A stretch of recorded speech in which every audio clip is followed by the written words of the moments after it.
We are following breaking news regarding the escalating conflict in the Middle East. The Pentagon has confirmed that U.S. assets in the region... Turn on the news and you'll generally hear two very different stories about the Middle East.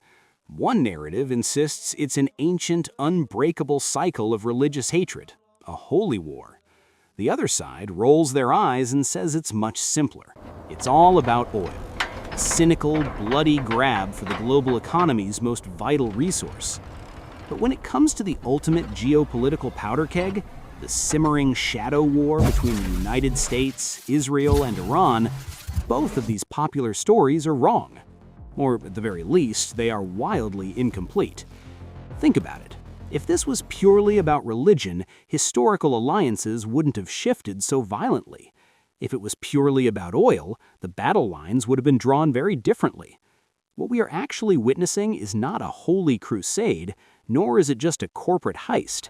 It is a multi-generational masterclass in regime survival, regional dominance, and the absolute weaponization of both faith and fuel. To understand the headlines of tomorrow, we have to look past the propaganda of today. We have to rewind the clock and decode the true engine of this modern Cold War. To find the root of today's tension, we have to rewind to 1953. Back then, the West's primary concern in the Middle East wasn't radical theology, it was crude oil and the spread of Soviet communism. When Iran's democratically elected prime minister attempted to nationalize the country's massive oil reserves, taking them out of British and American hands, the CIA and MI6 orchestrated a covert coup. They overthrew the prime minister and consolidated power under the Shah, a monarch highly sympathetic to Western interests. For the next 25 years, the geopolitical map of the Middle East looked completely unrecognizable compared to today. In fact, during this era, Iran and Israel actually maintained a quiet, highly lucrative partnership. They traded Iranian oil for Israeli agricultural technology and military training. They shared intelligence and a mutual wariness of the surrounding Soviet-backed Arab nationalist states. It was a purely pragmatic relationship built on shared strategic survival, completely bypassing religious differences. But a government propped up by foreign intelligence services inevitably breeds deep domestic resentment. By 1979, that resentment exploded into the Islamic Revolution. This was the exact moment the chessboard was flipped. The new theocratic government needed a powerful, unifying narrative to consolidate its grip on the country and purge Western influence. To survive, the regime framed the United States as the Great Satan for its role in the 1953 coup.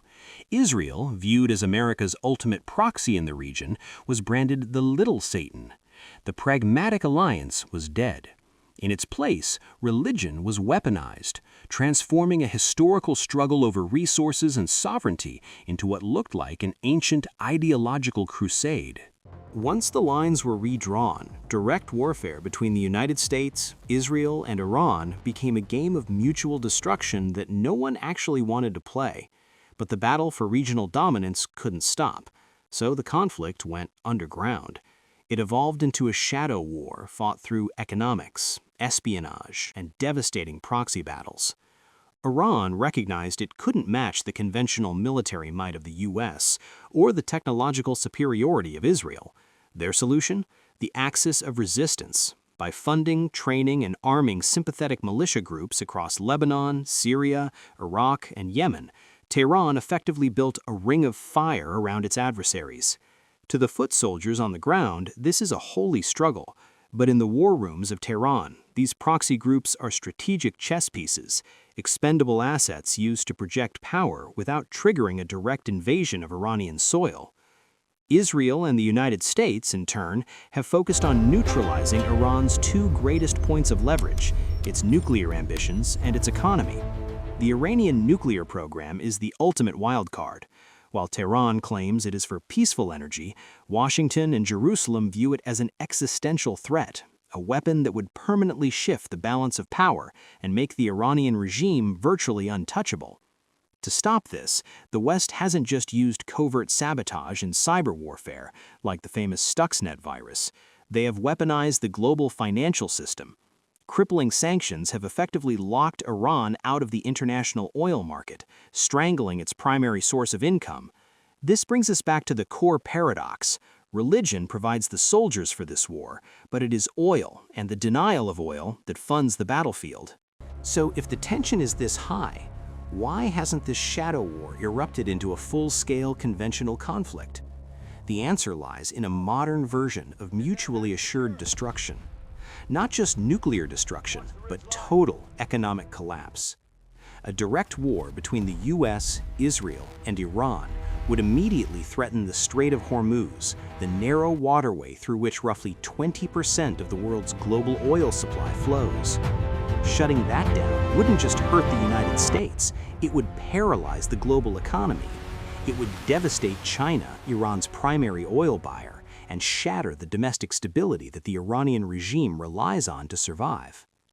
Because total war is economic suicide, the players are forced to constantly recalibrate their strategies, leading to a precarious, heavily armed stalemate.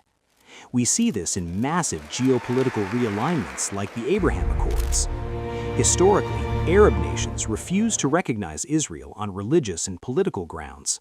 But today, the shared fear of Iranian hegemony and the desire to protect their own economic modernization has pushed Gulf states to normalize relations with Israel. The old rules of the Middle East no longer apply. The lines aren't drawn by ancient scripture. They are drawn by drone strikes, cyber attacks, and intelligence sharing. It is a fragile equilibrium where everyone is preparing for a war they are desperately trying to avoid.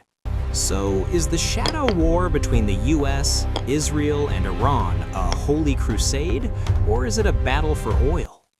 The reality is that it is neither, and it is both. Reducing geopolitics to a single, binary cause ignores the multi-layered reality of the modern Middle East.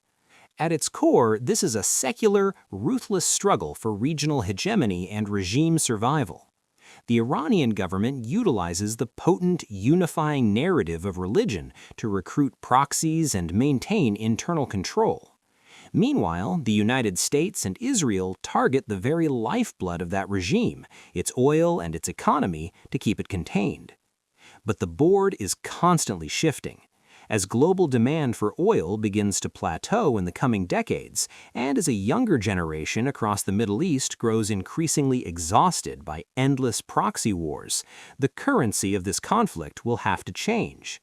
The players may remain the same, but the game is entering a completely new era. The only question is, who will make the next move? We are following breaking news regarding the escalating conflict in the Middle East. The Pentagon has confirmed that U.S. assets in the region